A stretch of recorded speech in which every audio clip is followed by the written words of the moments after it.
I went through it too. It has such a huge impact. What feels true and authentic and heartfelt to you that you want to share? That's when things get really cool.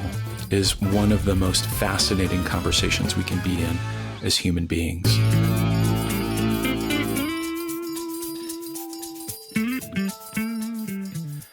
I was going for a walk with a dog today, and I was thinking about episode 1 and thinking about what we had covered, this tool, Pick Now.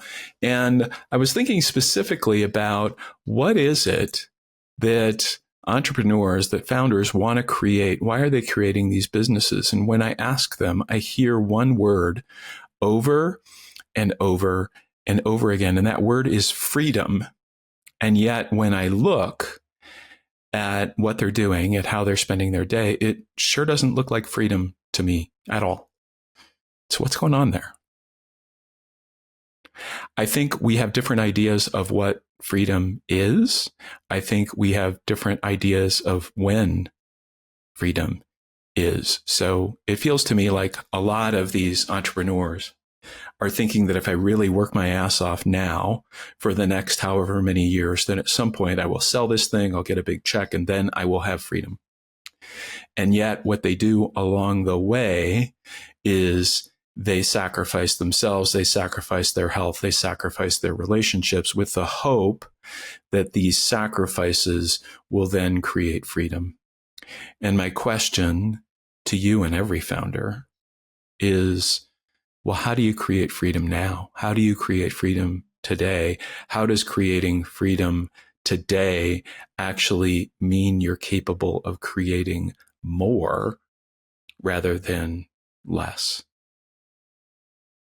So I talked last time about Pick Now as a tool and a little bit of the history and a little bit of the background of it. And one of the things that I love about the Pick Now tool is that it is agnostic, if you will. It doesn't judge you. Whatever shows up as the thing that you're avoiding or the thing that you're hiding from or the thing that deep down you know you need to do, when you do that, you are going to learn. And there are some paths that I see that I will talk about, this path toward freedom and this path toward different versions of freedom specifically. And what I love is that for many of the people, the first time I have a conversation with them, the first time I'm exposed to them, where they are is they are busy, they are overwhelmed, every day is full of doubt and indecision, and just giving them the Pick Now tool and telling them how to use it creates amazing space, because they discover through the use of the Pick Now tool how much mental effort they were actually using on thinking about the same things over and over and over again. And when you stop that, and when you just take action and then see what happens, suddenly you have more space. Suddenly you have more time. And what's interesting is how people choose to spend that time. And I want to emphasize, everyone has their own path here. And if it looks to you like you can use this time to create more stuff for your company or to accelerate that growth of your company, great. And at some point you may wonder, well, why am I doing this? What is that word freedom that I talk about? What does that actually mean for me? So I've gotten to the very first level of freedom, time freedom, right? I finally have a sense of a little more control over my time, a little more capacity to let go, maybe to leave the office a little bit early, maybe even to go on a long weekend and not feel like the company's going to fall apart, maybe even to take a vacation. And then what's the next stage of freedom? What's the next thing that I'm looking for? Well, what I see is there's this freedom from feeling like there's something wrong with me. And what do I mean by that? I mean that underneath the creative drive, the energetic drive of most founders that I see, there is something that made them think, I wasn't good enough. I need to prove myself. I have worked with founders who have had abuse in their past, who've had, substance addiction, both in themselves or in their parents, who have come from deep poverty. And there is a fear in that, an existential fear and a need to fill that hole. I can't tell you how often I see some version of this. It's funny. Some people turn into alcoholics. Some people turn into overachievers. We applaud the overachievers and we shame the alcoholics, but they're both trying not to feel bad about themselves. They're both covering up. They're both numbing. I went through it too. I went through probably a decade where, caffeine during the day, alcohol at night to stop all the feelings of inadequacy. And I didn't get enough done today. And I need to bill more hours and I need to make partner and all these things in the context of a law firm. Right. And then to some extent in the context of my consulting firm. So I get it. And what I know is, I know this from experience. I know this from the people I've worked with. I know this from other people I just know, is that create the biggest result you can possibly have. I was talking with one founder a couple of years ago who had a life-changing IPO. And so he went from one day, really not having, he was comfortable, to, this is life-changing wealth. And what he said to me was, the first day it was great. And then 3 days later, I kind of forgot about it. And everything that I thought it would fix in me, everything that I thought would change because of that, didn't actually change. I was still me. And so I call this form of freedom from. And so there are some aspects perfectly natural. Freedom from financial insecurity, freedom from having to work 100 hours a week. These are good things, right? But then there's also this freedom from feeling bad, freedom from having to prove myself, freedom from. And the challenge with freedom from is that, generally speaking, that strategy looks at some kind of outside attainment to fix something inside. So I know someone who had a $50 million exit, still felt like it was never enough. He was never enough. Thought that maybe a $500 million exit would fix it. And I pointed out it wouldn't. That hole, that inside hole, will not be filled by external things. There's nothing outside of you that can fix what's inside of you. And so it takes some people longer than others to figure that out. I remember seeing something from Jim Carrey, of all people, who he said, my deepest wish is for everyone to get all the money and fame and accomplishment and adulation as they can get, to see that that's not it. And so if that's not it, what is it? And so the freedom from perspective is flawed in two key ways. And I just mentioned the first one. The first one is that you think that something outside of you will fix something inside of you. And it takes a while to get that. It takes a while to realize, I got promoted to VP and I just got a bunch of additional responsibilities and a little more pay, and still had all my insecurities and all of that.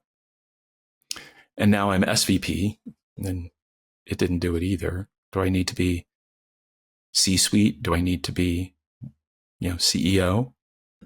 Again, it's the trap, the trick of like, the next step will be the one that fixes you. The next exit will be the one that fixes you. The next deal will be the one that fixes you.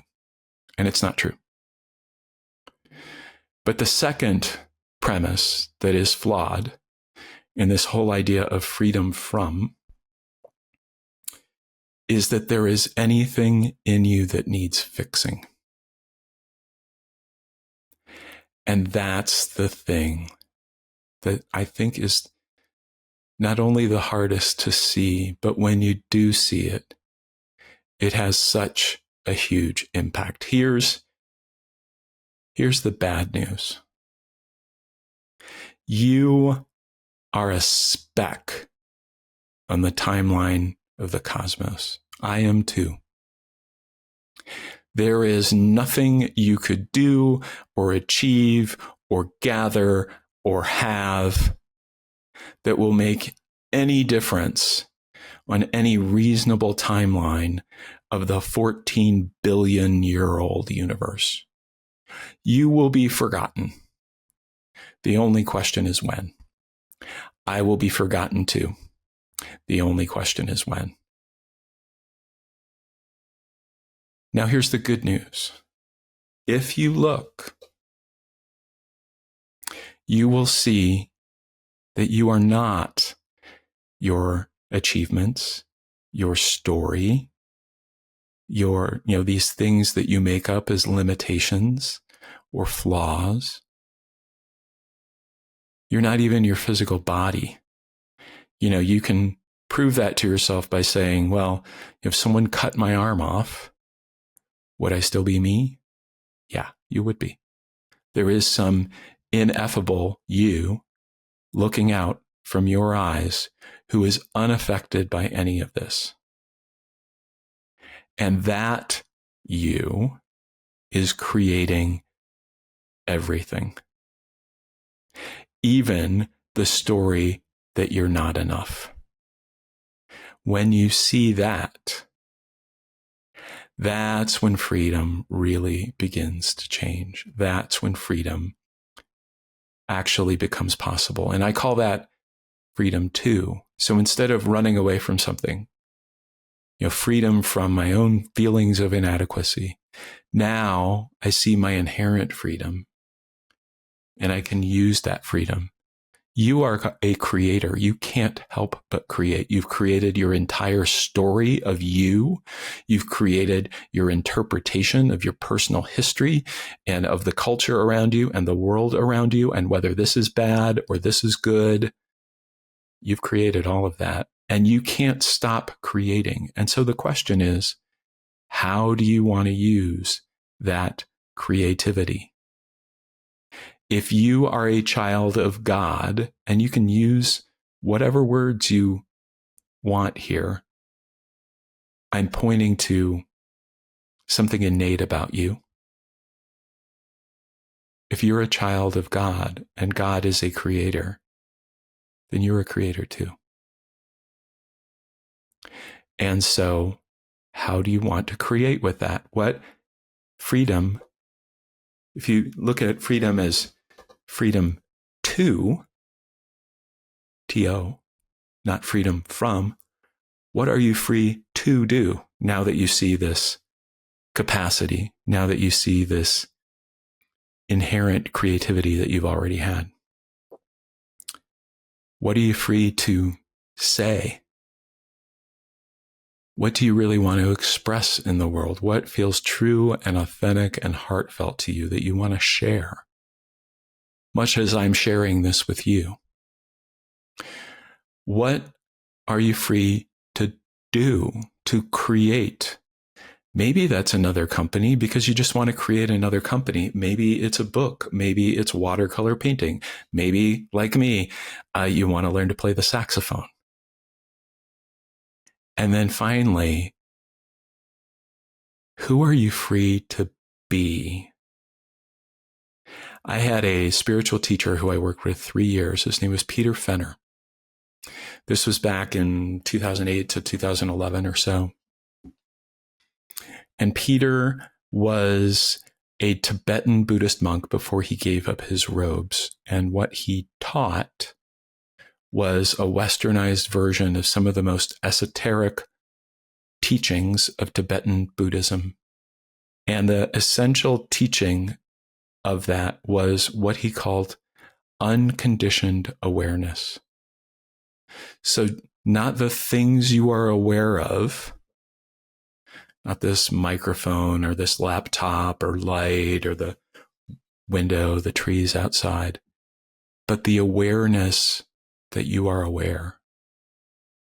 And that has absolutely no characteristics, no history, no beginning, no end. He called that the ultimate medicine. And I've had glimpses of it.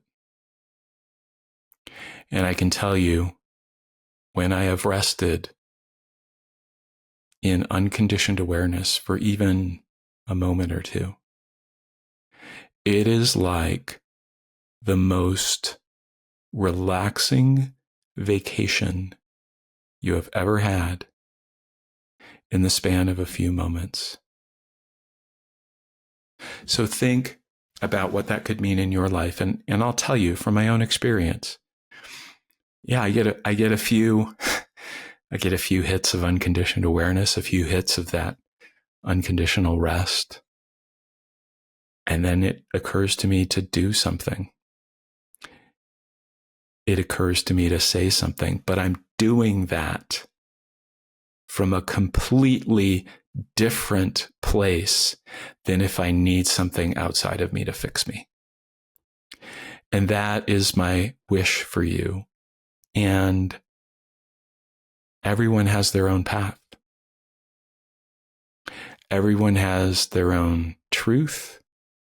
Everyone has their way of going through the world. And if what occurs to you right now is, I need to get all this shit done in my business, then by all means, get all that shit done in your business. And then when you begin to question, when you begin to wonder, oh, what would freedom actually be for me? That's when it's time to have a deeper conversation. So use Pick Now. Pick Now is perfect because it meets you exactly where you are. And then as you are able to see and able to come from a place of more and more freedom, that's when things get really cool. And so we're going to move to conversations with founders, with entrepreneurs, with people who have built businesses. And we're going to have these types of questions. Why did you do what you did? What did it look like for you? What questions, what doubts, all of that. Because I think this conversation about fear, about what fear is teaching you, about what's on the other side of that fear, is one of the most fascinating conversations we can be in as human beings. And I hope that you will continue to join me for that. Take care, and I'll see you next time.